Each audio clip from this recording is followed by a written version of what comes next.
All right, let's dive right in today. We're exploring a truly remarkable collection of insights. It's drawn from this poignant letter and, well, the extraordinary spiritual inquiry that followed it. This deep dive is really all about the transformative power of, virtuous living and deep devotion. And we see it through the real life journey of this incredible Lao family. Yeah, it's quite something. And what's striking about our source material today is how it all kicked off. It started with a heartfelt letter, right, Mm. from new disciples in Laos. They were seeking understanding about their parents who had recently passed away. Mm. And the response they got back from the great teacher, well, it was profoundly insightful. So our mission today is really to unpack the lives of this remarkable couple, Mm. understand their lasting legacy, and uncover what happened after their passing. Yeah. All based on the material we have. Okay. We'll be pulling out the key insights about how living a life of purpose can, create these ripples that extend far beyond what we usually imagine. Right. So, to really get the story, we have to start at its heart. The couple themselves, Phuy Phirawan and Nong Phaengdi Phirawan, they were originally from Luang Prabang in Laos, and they were proud parents of 10 children, 7 daughters, 3 sons, and you'll hear they weren't just parents, they were really the foundation, the bedrock of this warm, happy family, just filled with Oh, love. absolutely. Nong Phaengdi Phirawan, the mother. Yeah. She was often described as having this, radiant complexion. And people apparently link that to her incredibly charitable nature. Interesting. Yeah, and her spiritual routine. It was unwavering. She'd wake up early every single day, prepare food for almsgiving, listen to Dharma every morning and evening, and then dedicated her nights to chanting and meditation. Wow, every day. Every day. Her commitment was so deep, she even regularly invited revered meditation masters, Ah. including the Phirawan, the highest-ranking monk in the region, Right. to teach right there in their home. She constantly performed merit at home, actively participated in pretty much every merit-making opportunity she could find. So very dedicated. Incredibly. And her devotion really peaked when she became a white-robed lay nun, a Mayork cow, which meant committing to a life of strict precepts and devotion within the temple. That's a really significant spiritual step for a layperson. Definitely. And what's truly amazing is even after they moved to France, her spiritual quest didn't stop. Not at all. She diligently sought out monks, places of merit, across different cities, different countries even, like Toronto, Canada, Washington, USA, Wow. just so she could continue her practice. She Right. passed away peacefully at 72. An incredible life of devotion. And if she embodies that, her husband, Phuy Phirawan. Well, his story complements hers in equally remarkable ways. I mean, here's where it gets really interesting. Picture this, someone looking 50 years old at 91. That's what people said about him. And they attributed it to his pure heart, his good temper. Apparently, he was beloved by so many because of it. It makes you wonder, doesn't it? It really does. Could a life of such, profound inner purity and patience actually manifest like that physically? It's a compelling thought, isn't it? Yeah. And his virtues were just as striking. He had a history of ordination to Buddhism himself. Mm-hmm. And he was known for being unwavering in his loyalty, his patience, which was noted as basically unmatched his diligence, mindfulness, Yeah. in everything he did. Unmatched patience. That's quite a thing. It is. And despite suffering from severe back pain, apparently he never uttered a single complaint, which just speaks volumes about his inner strength, his fortitude. Mm-hmm. His passing was incredibly serene, too. He simply stated to his children, "Father is leaving," Uh-huh. and then he departed quietly. He also had this consistent desire to help others in distress. Didn't matter where they were from, Lao or French. Really broad compassion then. Absolutely. There are even specific examples, like building a Christian church for French people in Paris Mm-hmm. and donating money to UNICEF. The source actually says his goodness was, unquantifiable. Unquantifiable. Wow. It really paints this picture of complementary virtues, doesn't it? One deeply devotional, the other just radiating kindness and its boundless generosity. Exactly. And what truly stands out about them is how their personal virtues weren't just internal, They actively created this unbreakable family culture, rooted in kindness, selflessness. They never hit their kids, never got angry, never spoke ill to them. Mm-hmm. Just exceptionally kind-hearted, charitable, always making time for their children, teaching them, instilling good values. They were like exemplary in both worldly and spiritual matters. It really shows how a spiritual foundation can be maybe the most powerful inheritance of all. They certainly left what the children call an enduring legacy of words, a profound spiritual inheritance. These teachings included things like being empathetic, loving, compassionate. They emphasized always remembering others' suffering, hardship, and helping however you could, according to your means. Practical compassion. Right. And they stressed maintaining strong unity, like sticky rice. Sticky rice. I like that analogy. It's a beautiful one, isn't it?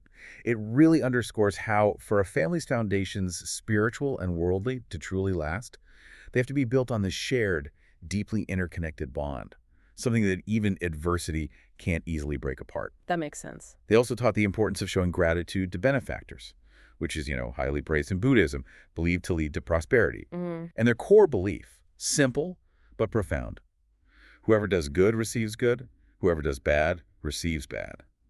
They passionately believed in giving alms, upholding precepts, developing meditation. The core practices. Exactly. And the children's statement was powerful. They said, father and mother were like Phra in the house. Phra meaning, monks or even deities. Well, like deities in the house. Yeah.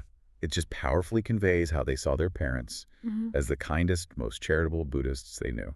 So with such an incredible example set by their parents, it's natural to wonder, okay, how did the children carry this on, this profound legacy?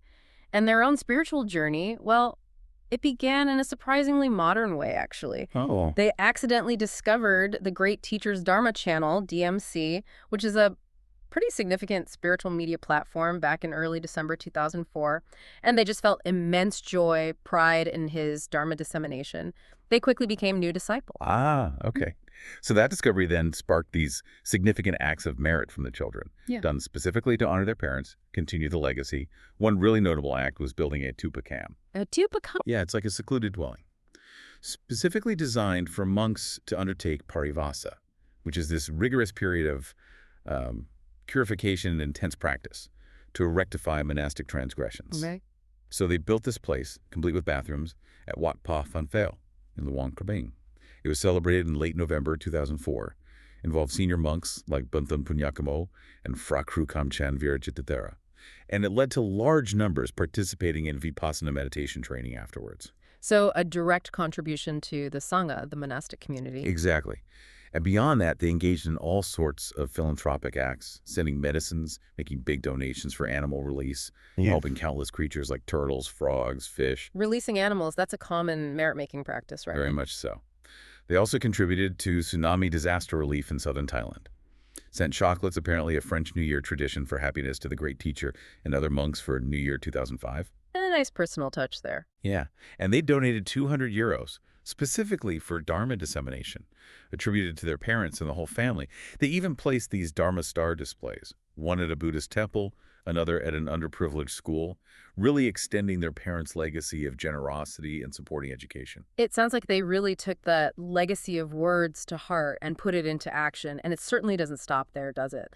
Their dedication extended to ongoing projects, things they plan to do, truly embodying their parents' wishes. That's right. The children intended to build a pavilion, a sala, at a temple in Luang Prabang, something their parents had wanted to do.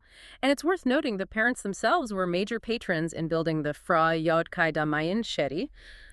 Stupa. Yeah, sacred stupa, a reliquary. It contains relics of a Lao Sangharat in Thailand, celebrated every year on January 6th. And the parents had also co-funded monks' living quarters skututis, a monk's school, a monk's hospital in Thailand. Their impact was really widespread. Huge impact. And now the children have this really significant plan, donating 20,000 euro for a Sakai Fan Pi, a 1,000-year crystal pillar. Ah, yes, the crystal pillar. With the Great Teacher. And they explicitly state this is in their parents' names, as if the parents themselves were performing the merit. That's just such a powerful statement of intergenerational devotion, isn't it? It absolutely is. That continuation of merit across generations is like a central theme here. Okay, so with all these incredible acts of virtue, dedication, both by the parents and now the children, you might be wondering, okay, what does this all actually mean for the parents themselves? After they passed, the children had that crucial question, right? Where were their parents? Were they okay? And the Great Teacher's response, well, it provides some profoundly comforting insight. Yes, and this really raises an important question about the nature of the afterlife in this particular tradition. The Great Teacher revealed that Phaya Phuy and Nang Phaya Phaengdi are indeed in Dusit heaven. Dusit heaven, okay. Specifically in the ordinary section, not the special merit circle, but the ordinary part. And they reside in medium-sized golden mansions, located remarkably close to each other, which really speaks to their enduring bond, even after death.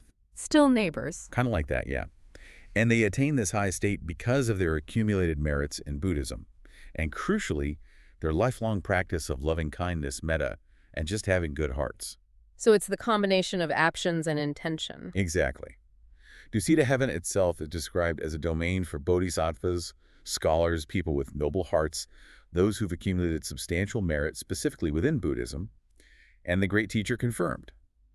The parents did receive the merits dedicated to them by their children, and they were extremely happy about it. Oh, that must have been such a relief for the children to hear, just profoundly comforting. And they even sent a message back. They did. A message back to their children. They wish for their children and their grandchildren, too, to continue on this path, accumulating merit throughout their lives, so they, too, can attain rebirth in Dusit heaven with nearby golden mansions. It's almost like an invitation, you know. Continue this family tradition of spiritual excellence. The celestial family reunion plan. You could sort of see it that way.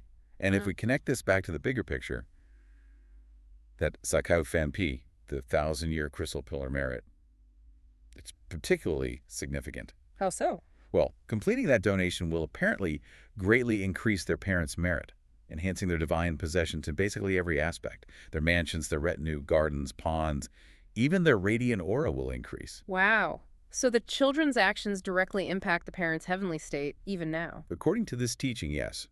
And this specific merit, the crystal pillar, is considered correct according to Buddhist principles. Why?